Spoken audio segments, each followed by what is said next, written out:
দুপুর গড়িয়েছে, এখনো পেটের আগুন নেভেনি বাস চালক রফিকুল ইসলামের। ২০ টাকার আলু, ২০ টাকার শাক আর ভাতের সাথে ডাল এখনো উনুনে। আয় ব্যয়ের ফারাকের তাল মেলাতে বছর ২ আগেই পরিবার গ্রামের বাড়িতে পাঠিয়ে দিয়েছেন। হোটেলের খাবারও দাম ছুঁয়েছে আকাশ, তাই ভরসা উনুনেই। বাস চালকের সিটে বসলেই প্রতিদিন আয় ৭ থেকে ৮ হাজার টাকা। এ পকেট ও পকেটে দিয়ে শূন্য হাতেও ঘরে ফিরতে হয় রফিকুলকে। মালিকের বেঁধে দেয়া ৩ হাজার টাকা, জমার সাথে তেল খরচ ৩ থেকে ৩.৫ হাজার। হিসেবটা এমন হলে হয়তো জীবন নিয়ে এত আক্ষেপ থাকতো না তার। জটিলতা চাঁদার টাকা নিয়ে। ১০০ টাকাই পকেট আছে, কালকে গাড়ি চালান, কালকে গাড়ি চালাবো, যদি বেতন পাই তাহলে সংসার চলবে, নাহলে তো ফলাবান না খাইয়া থাকা লাগতে পারে। রাস্তার খরচ তো আমাকে ১৫00, ১৩00 টাকা খরচ আছে। যতদিন গাড়ি চালা ততদিন যেতে আসি, কিন্তু ওই যে ওটা নিয়ম ওই লাগবে, তেরামি করলে তো ভাট ধরতে এমনি আসবে।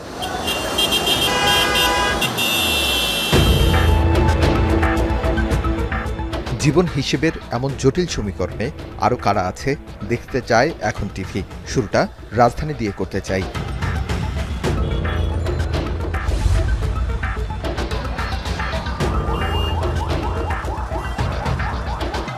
চাঁদাবাজির চাপে অতিষ্ঠ অধিকাংশ বাস মালিক চালক। টাকা বাইর করলেন কেন? এই যে ১০০ না দিলে গাড়ি আটকে দিত, আপনাদের কাছে বাচ্চা গেলাম। সিঙ্গেল পড়লি মনে করেন যে মোহ পড়বে আর ২০০ টাকা করে দেওয়া লাগবে। চাঁদা পানি দিয়ে আমার তেলের টাকা পর্যন্ত এখন নাই। নোয়াখালী ১,০০০, এই কিলকা থেকে আপনার আবদুল্লাপুর ১,০০০, টঙ্গী থেকে বুটবাজার লাগা ১,০০০, চৌরাস্তা ১,০০০। ভারতের ইঞ্জিনে বাংলাদেশে বানানো কাঠামো লাগিয়ে তৈরি হয় দেশের অধিকাংশ বাস। নিবন্ধ নিয়েই জীবনের গল্প শুরু হয় যাত্রীবাহী বাসের। উৎকোচ না দিলে নিবন্ধ নিতেই পড়তে হয় হয়রানির মুখে। এরপর বছর বছর ফিটনেস সার্টিফিকেটের জন্য শুরু হয় দৌড়ঝাঁপ। ফিটনেস সার্টিফিকেট আছে, সব আছে। ওই দেই তো কিছু জিনিসটা। আব্দুল্লাহপুর একটা কাগজ দিয়ে আসছি, এনে ৩টা আছে, একটা মামলার স্লিপ আছে। ফিটনেস সার্টিফিকেট আছে? হ্যাঁ আছে সব। ফিটনেসই তো দিয়ে আসলাম আব্দুল্লাহপুর। ফিটনেস করতে টাকা নেবেন, টাকা ছাড়া কি আর এমনি করবো?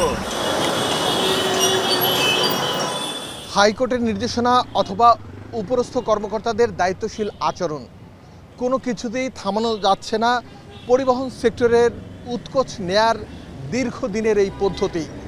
কিভাবে থামানো যাবে দেই তারও সদুত্তর।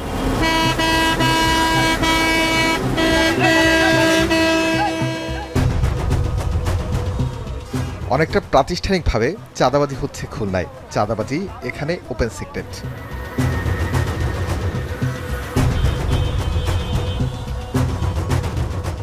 খুলনার ডুমুরিয়া উপজেলার চুকনগর মোড়। শ্রমিক ইউনিয়নের নামে এখান থেকে তোলা টাকা না দিয়ে যাওয়ার উপায় নেই কারো। সবাই জানে, মুখ খোলে না কেউ। আমরা মালিক সমিতির আয়ত্তে নিয়ন্ত্রণ করি। আমরা ৩০ টাকা করে নেই, ইউনিয়ন ১০ আর মালিক সমিতির করি। এই টাকাটা আমাকে শ্রমিক আছে ৩০০, আবার বেয়াদে বলি তার কি করতে।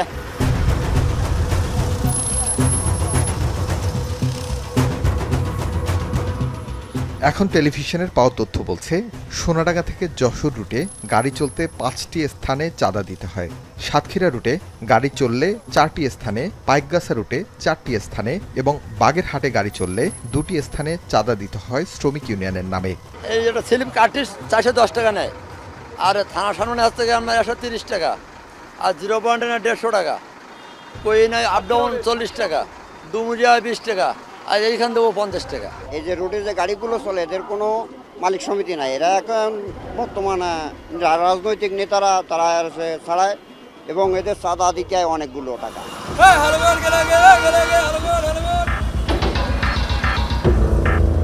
ব্যবসায়িক নগরী হিসেবে পরিচিত চট্টগ্রামের অবস্থা একই রকম। এখানে রীতিমতো চাঁদাবাজির ঘটনা বলতে ভয় পায় অধিকাংশ বাস মালিক ও চালক। শহরে চলা অধিকাংশ গাড়ির নেই রুট পারমিট। ফিটনেস সার্টিফিকেট কবে নিয়েছেন তারও নেই হদিস। যাত্রী নামাই দিতেছে, তো নামাই দেওয়ার পরে পুলিশ এসে বলে যে দাঁড়াও ডকুমেন্ট দাও। ডকুমেন্ট দিলাম, দেখছে ডকুমেন্ট কমপ্লিট, বলে যে তুমি এখানে পার্কিং করছো কেন?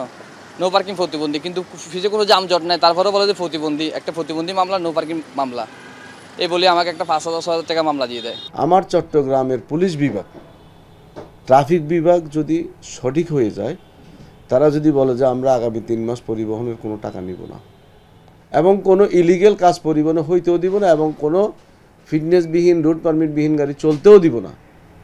তাহলে দেখবেন চট্টগ্রাম শহর পরিষ্কার হয়ে যাবে। নগরীতে বাস মিনি বাসের জন্য অনুমোদিত রুট 17টি, সেখানে যানবাহন চলছে 1130টি। হিমন হলারের জন্য অনুমোদিত রুট 18টি, আর সেখানে যানবাহন চলছে 959টি। আর অটো টেম্পোর জন্য অনুমোদিত রুট 21টি, সেখানে যানবাহন চলছে 2193টি। এটি বিআরটি এর তথ্য, কিন্তু বাস্তবতা হচ্ছে সড়কে এর চেয়েও বেশি যানবাহন চলছে, এবং তারা চলছে প্রশাসনকে ম্যানেজ করেই।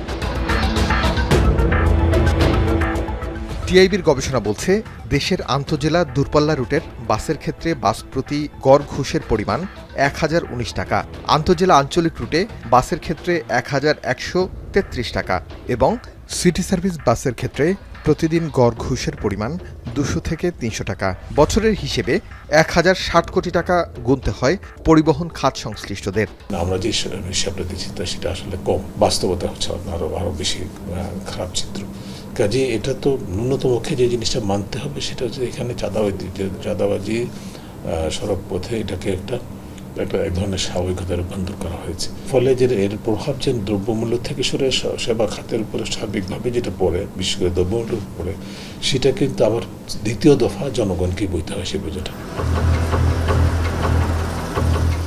টিআইবির গবেষণার থেকেও ভয়াবহ চিত্র বাস্তবে। পণ্য পরিবহনের চাঁদাবাজির চিত্র ছিল না টিআইবির গবেষণায়। অভিযোগ রয়েছে সিটি কর্পোরেশন, পৌরসভা, মালিক সমিতি, শ্রমিক সংগঠন, পুলিশ সবাই নেয় টাকা এই খাত থেকে। ঢাকা দক্ষিণ সিটি কর্পোরেশনে আবিজাবি বক্কর সকর দিয়ে নিতেছে আর কি। আমরা তো সারা বাংলাদেশ চলি, কথা বোঝেন নাই, প্রত্যেক জায়গায় জায়গায় এরকম দিতে হয়। কোনো 80 টাকা দেয়, 50 টাকা দেয়, 100 টাকা দেয়, 150 টাকা দেয়, 200 টাকাও দেয়। যাত্রাবাড়ি ফেলা বেরোতে নামলে নেই 60 টাকা করে, আর বাবুবাজার ব্রিজ তোলে 100 টাকা করে। ঢাকা দক্ষিণ সিটি সাদা হিসাব নাই, টাকা না দিলে ধরুন ওরা তো গাড়ি হয়তো গ্যালাস ভেঙে গেলে, লুকিন গ্যালাস ভেঙে গেলে, একটা লুকিন গ্যালাসের দাম 300 টাকা, 350 টাকা, তখন বাধ্য 100 টাকা দিতে হয়। সিন্ডিকেট ও চাঁদাবাজির কারণে কৃষকের উৎপাদিত পণ্য কম দামে পায় না ভোক্তা, অভিযোগ দোকান মালিক সমিতির। যদি শুধু আমরা এই অপ্রাতিষ্ঠানিক যে চাঁদাবাজিগুলো আছে এইগুলো যদি আমরা বন্ধ করতে পারতাম, তাহলে কিন্তু আপনার একেবারে নিঃসন্দেহে সারা দেশের ভোক্তার কাছ থেকে 1 থেকে 1,500 কোটি টাকা আমরা প্রতি মাসে কিন্তু আমরা সাশ্রয় করতে পারতাম। খাদ্যদ্রব্য তো শুরু করে সকল পরিবহন, মাল পরিবহনে এই যে ট্রাকের ভাড়া বৃদ্ধি হয়, ট্রাকের ভাড়া বৃদ্ধি করতে এই চাঁদাবাজির কারণে রাস্তায় রাস্তায় যেমন বিভিন্ন বেসিক ইউনিয়নের চাঁদা, তেমন পুলিশের চাঁদা। সিটি কর্পোরেশন, পৌরসভা কোথাও চাঁদা না নেওয়ার জন্য হাইকোর্ট থেকে সিদ্ধান্ত যে ট্রাক কভার ভ্যান কোনো পূর্ণ পরিবহনের মালিক গাড়িতে কোনো চাঁদাবাজি করতে পারবে। আসলে কোনো সিটি কর্পোরেশনও মানে না, আর পৌরসভাও মানে না। মাত্র 3 মাসে চট্টগ্রাম থেকেই চাঁদাবাজির ঘটনায় গ্রেপ্তার হয়েছে 45 জন। র্যাবের দায়িত্বশীলরা বলছেন, শুধুমাত্র কাপ্তাই রাস্তার মাথা এলাকাতেই মাসে 50 থেকে 60 লাখ টাকার চাঁদাবাজি হয়। এই টাকার ভাগ যায় সব টেবিলে, ফলে বাড়ে পণ্যের দাম, সাথে যাত্রী ভাড়া তো আছেই। র্যাবের অভিযানে মহানগর এলাকা থেকে মোট আটক করা হয় 45 জনকে। মহানগরীতে চাঁদার জন্য নির্ধারিত স্থান অন্তত 30টি। মাসে চাঁদা আদায় হয় অন্তত 30 কোটি টাকা।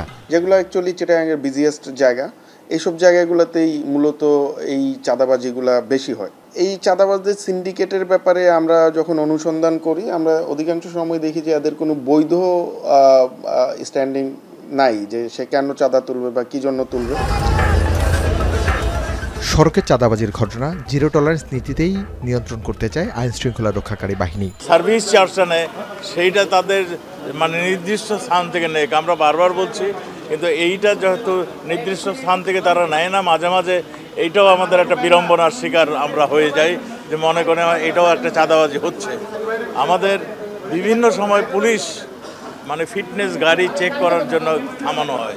এইটা কোনো চাঁদাবাজির অংশ না, এটা একটা চেকিংয়ের বিষয়। চাঁদাবাজি আমাদের পুলিশ যথাসম্ভব নিয়ন্ত্রণ করতে চেষ্টা করছে।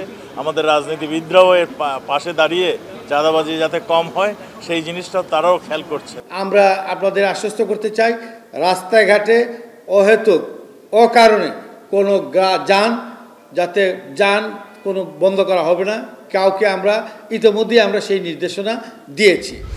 বাংলা সড়ক পরিবহন কর্তৃপক্ষের দেয়া তথ্য অনুযায়ী 2023 সালের জুন পর্যন্ত মোট নিবন্ধিত যাত্রীবাহী বাস ও মিনি বাসের সংখ্যা ছিল 81,777টি, যার মধ্যে বাসের সংখ্যা মোট 53,656টি এবং মিনি বাসের সংখ্যা 28,121টি। বর্তমানে বিআরটিএ হতে নিবন্ধিত বাসের 70% ঢাকায় নিবন্ধিত।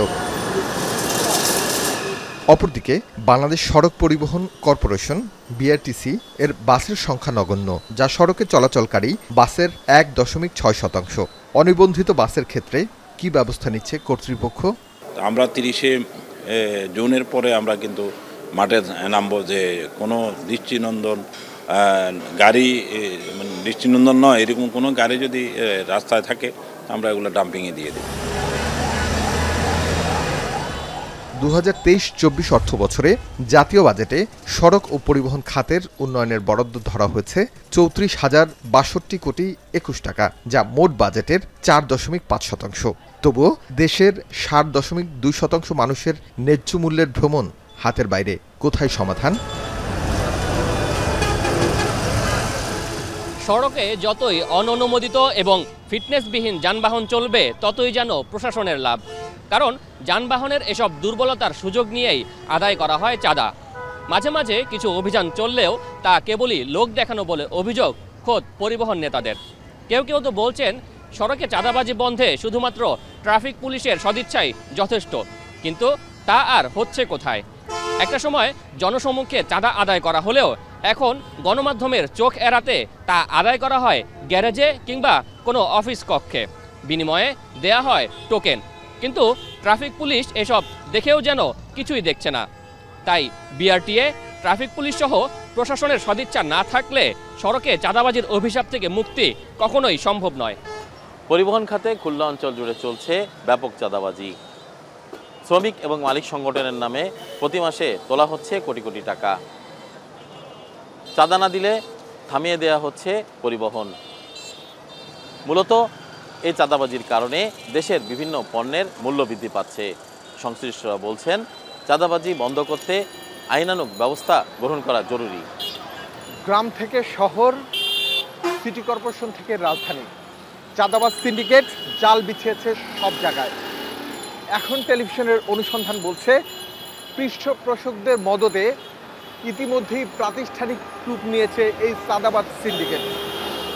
অনেক সময় মন্ত্রী আমলারা চাঁদাবাজি বন্ধের পদক্ষেপ নিলেও সিন্ডিকেটের শক্ত অবস্থানের কারণে বন্ধ করা যাচ্ছে না চিরতরে। আর এর প্রভাব পড়ছে পণ্যের দাম এবং যাত্রীবাহী বাসের ভাড়ায়।